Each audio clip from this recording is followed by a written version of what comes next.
I'm feeling this one today. I'm feeling this one today. Blood box session number 29. Chest and biceps. I'm going to approach today slightly different, training-wise that is. I feel like I've been holding back on strength side of things.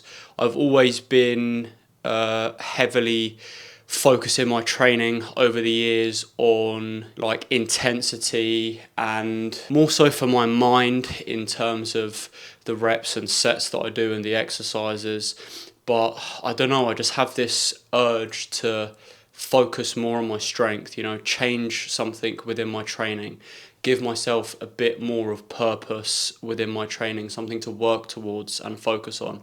So I think I'm going to start, or I am going to focus on some strength and utilize certain exercises in a strength biased way, and I'm going to start doing that today. So chest and biceps, sorry. So the way I was thinking about going about it today is primarily doing the same exercises. See, what I'd usually do is, or what people usually do that you see quite often is, you work up to a top set or working sets and you would just focus on that exercise. But what I was thinking, and it might make sense, it might not make sense, it might work, it might not work, it might feel horrible, it might ruin my training, who knows, but it's always good to try different things and to add and just experiment with your training, because you should never limit yourself to anything. You should always be trying, experimenting, and just people that think certain splits and routines work across the board, that's just such a wrong outlook to training, wrong approach. You should always be swapping things out. You should never ever be on the same split, same routine for a certain period of time. You should always be changing it, adding stuff in, trying new things. And the usual saying of shock the muscle, that is a real thing, because your muscles get used to you doing certain things repetitively after a while, and your body adapts to that and it knows what you're going to do. So by adding new things in and trying new things, that shocks the muscle, shocks the body, and as a result, so on and so forth, creates progress. So the way that I'm going to structure today's session is the exercises that I'm going to do the strength part of every exercise first before I move on to the lower weighted sets and the squeezing failure type of sets that I usually do. And do all the strength things first, but the different exercises. So move from my heavy sets from incline bench to my heavy sets of whatever the other exercise will be, and then the other heavy sets of that, and do all of that first, but then go back to the same exercises where I started the first exercise, and then do my sort of failure sets, pump work, whatever you want to call it, that aren't strength based or to ultimate failure exercises. Because I thought about it and I thought, I always do good sets on my first exercises, and then as the session goes on, I find myself not being able to focus on the strength side of things. I mean, it sounds obvious. You'd think about, obviously the more sets you do and you're trying to do strength exercises, it's just not going to work.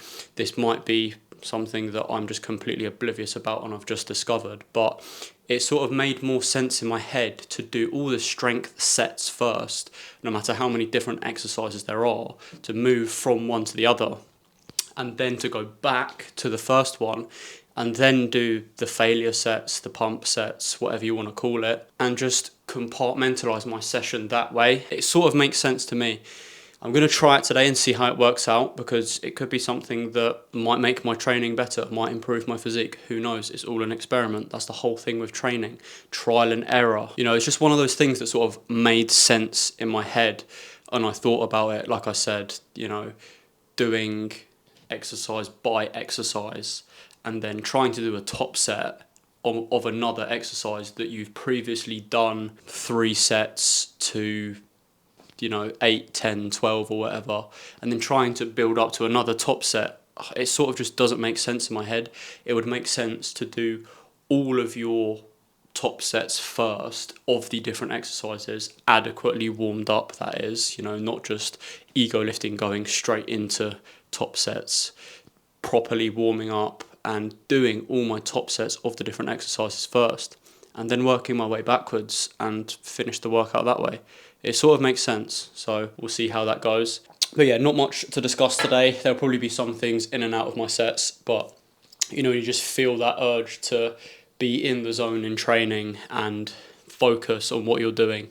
That is how I feel today. So if I come up with some stuff, then I come up with some stuff. But this will be session number 29, chest and biceps. I'm going to get properly warmed up and jump into the first top set of this workout. Let's do it. Oh yeah. Come on in.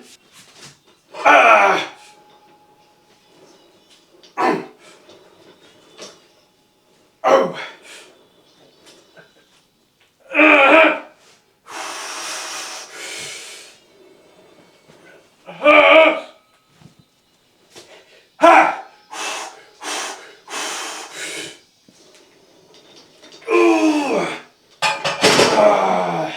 Woo!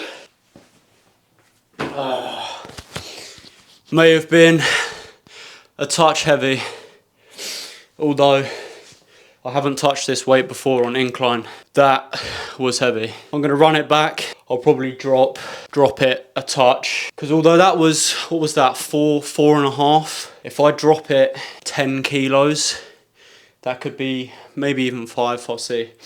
That could be a good set. That may have been a touch heavy, but like I said, strength. So 4.5 reps. It's progress, man.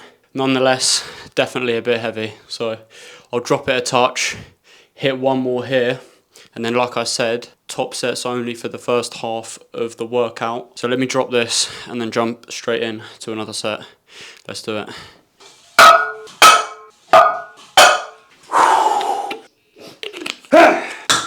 Coming in.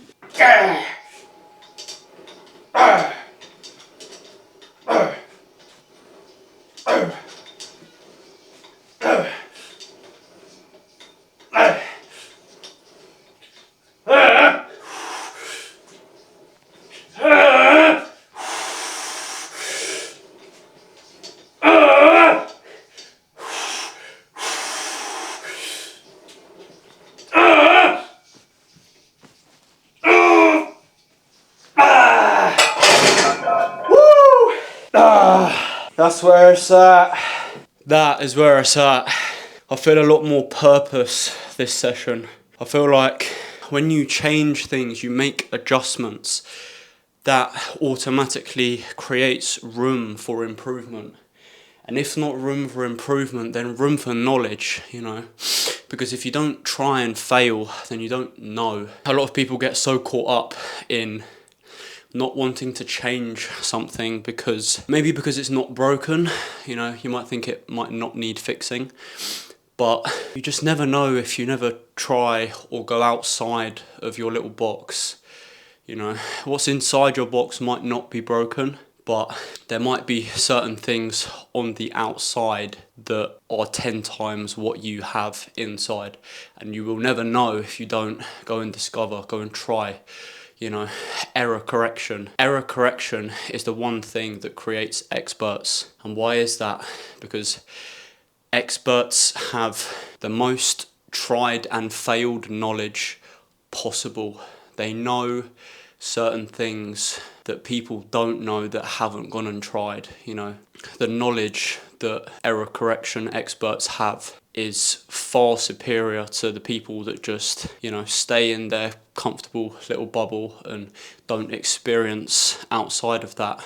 It's definitely a challenging journey to take on because it can be in any field, any realm, but you know, the courage to go on a error correction journey, to start something and be constantly correcting your errors, to, you know, realign, readjust, assess, you know, back test, and see where you're going wrong, what you're doing that needs improving. You know, that is what life is all about, is error correction. They say that everybody makes mistakes, but what do you do about that mistake that you have made is what makes you who you are. Because you can do a mistake over and over and over again, but if you don't correct your errors and assess and backtest and see where you've gone wrong, what you could do better, then you're just not going to improve at anything. Become an expert at error correction and watch all the other areas of your life improve. I don't know how that came about after that. This is why I come in here and record, because these things wouldn't come out if I'm just down here by myself. I would just go through my session as it is. This is why I have to have somewhere like this to be able to express and say things in the moment, because I'm sure there's a lot of things that people go through their day-to-day life that they think and they go, wow, that makes a lot of sense. But you forget about it a couple hours later because you wouldn't have written it down anywhere. You wouldn't have noted it in your phone. You wouldn't have said it to someone. It's these passive thoughts that are so important to keep track of, keep a record of, you know, what you're thinking about, what makes sense, what doesn't make sense, to just get a grasp on your thoughts and realise why you're thinking the way you're thinking, and, you know, shape your own reality with those thoughts in a sense.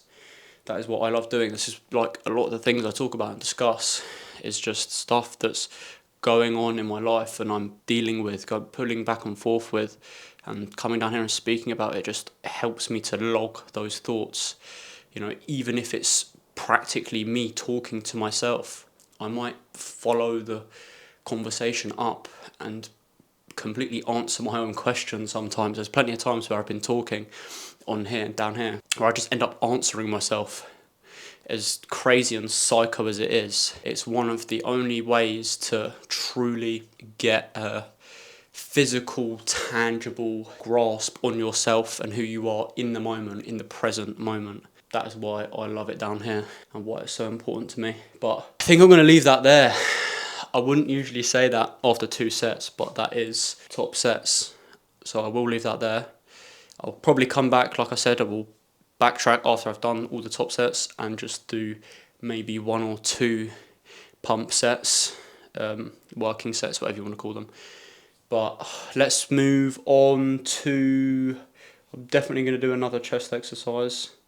Maybe decline. I've been loving that decline barbell. Smith machine, sorry. Let's do that. Like, again, just cut straight to the top set. Let's do it.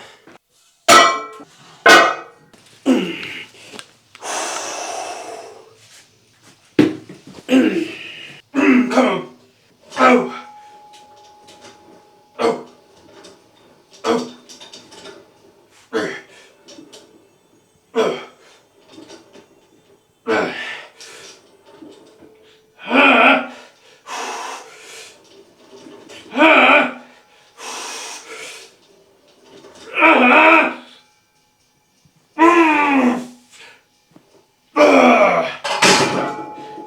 Woo!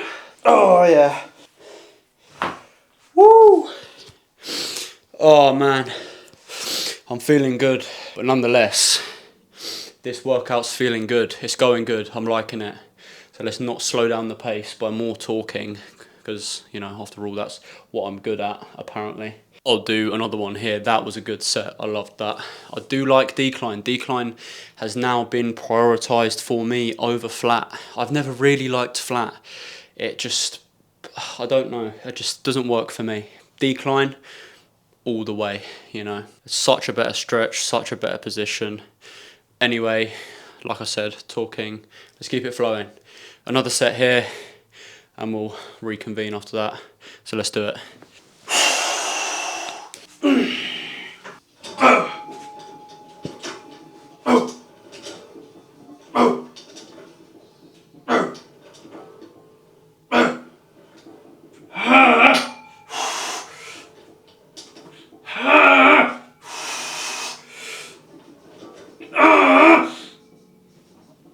Come on!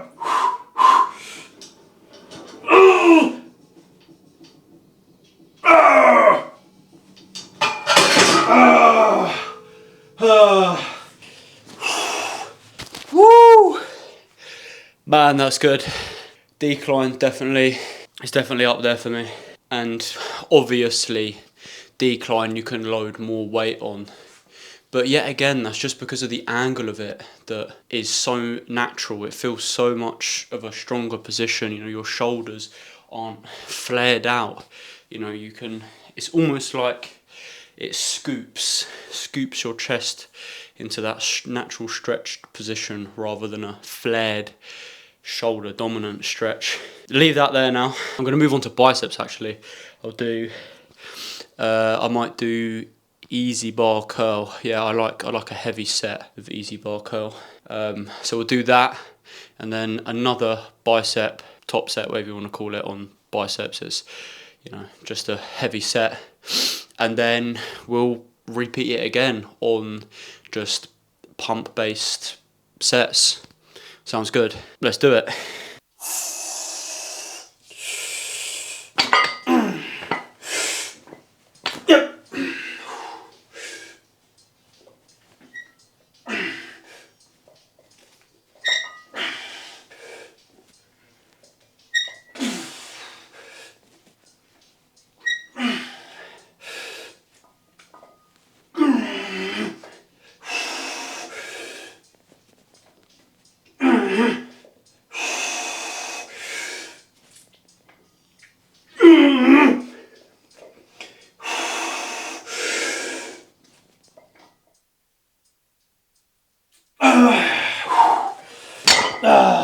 Woo! I'm loving this setup, it's good. Let's do one more here, and then, you know what, I might just do this for biceps, and then finish the session off with just a couple pump sets. I might just do three of these heavy sets, and then do, yeah, just a couple more pump sets. Yeah, that's it. Biceps don't need too much. I mean, to be fair, I need to grow mine because my arms are hard, not stubborn, but, you know, I've got quite long arms, so it's hard to fill them out. So I do need to hit arms more often. But yeah, I think I'm just gonna do this for today, and that will be my bicep stimulation. Let's carry on here, and then until I move back onto the chest pump. Let's do it.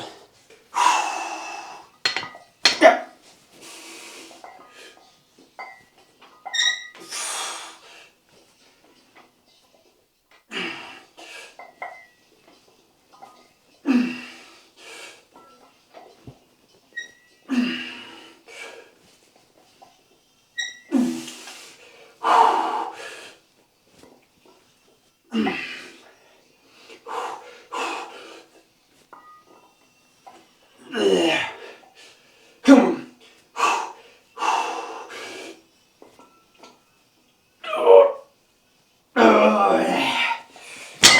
Woo!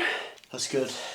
Another one here, and then, you know what, I'll probably just do the pump sets. I'll just do this as an exercise. I'll work down a bit after this next set and just do maybe 2 more sets, and then call that at arms. Yeah, I like the sound of that, so let's do that. Let's do it.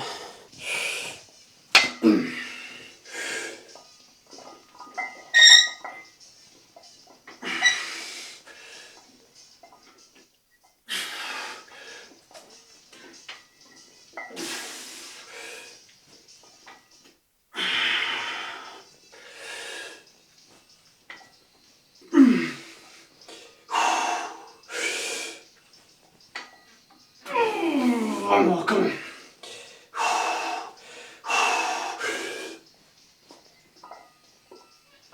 Oh yeah. Woo! I'm gonna drop the weight. I'll do 2 more, and then I'll move back to chest, like I said, just to do those last few sets. Let's keep the flow going, and let's do it.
Go another.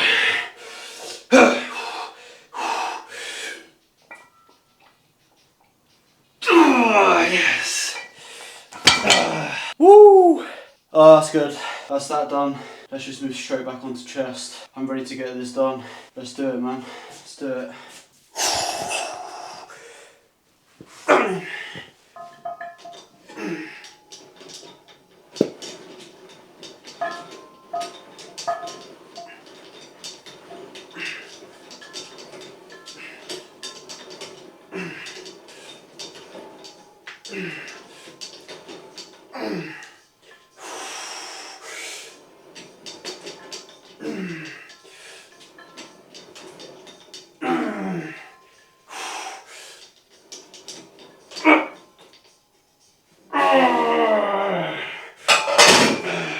Woo! Let's go again.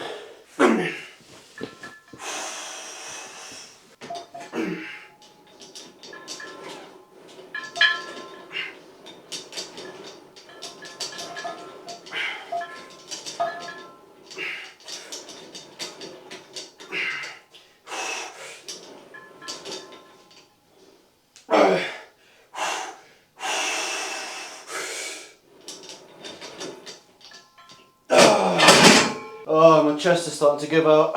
Oh, let's move on to decline and then we'll call it a session. And that will be it. I'll probably do one set of decline, just all out, pump to the max, and then we'll call it there because it is getting late as well and I've got to eat. Woo, let's do it. Coming in. Let's do it.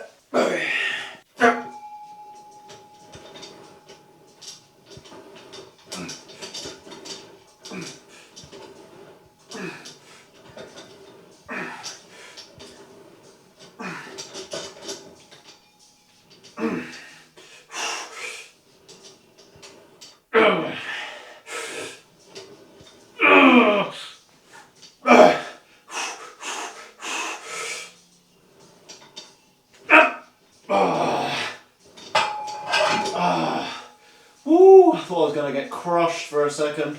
I thought there was not another run on the rack and I was scared for my life. I thought I'd be recording the end of me.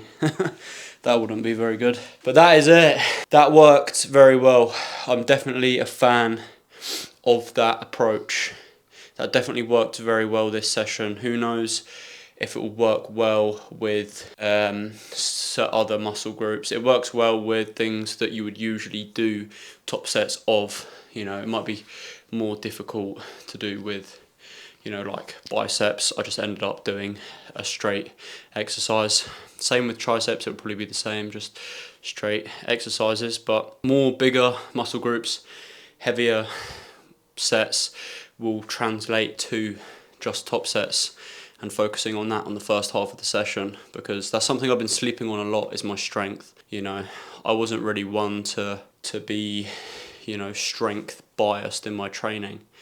I never really started out like that. I just liked the feeling of the pump and, you know, training hard but not necessarily training for strength or, you know, going for big numbers and stuff and 1 rep maxes and that, because I saw a lot of my friends get injured doing or attempting 1 rep maxes, so I always sort of steered clear of that ego lifting side of things. But maybe now that I've got, you know, a good few years under my belt of training, that I'm smart enough and wise enough to know that I can train for strength and wisely for that matter. So I think I'll be approaching my training like that now, especially seeing as I'm, you know, trying to put some more size on and I'm not dieting to say, just focusing on clean diets and enjoying life here and there, but, you know, staying disciplined. That definitely worked very well.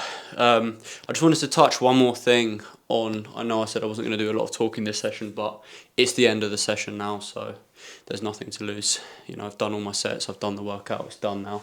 This is just the end. But yeah, I wanted to speak more on that error correction thing, and how one thing that I've been thinking of at the moment ties very closely to that and can be used efficiently, you know, to change certain things in your lifestyle, to create good habits and stuff. And you know, on the topic of error correction, one thing that I recently come to a conclusion on is that there will come a point in your life where, you know, you're a certain person and you're aiming towards, you know, a different version of yourself, or just, you know, certain characteristics, and it's mainly things that are hard to define whether you have achieved them or not.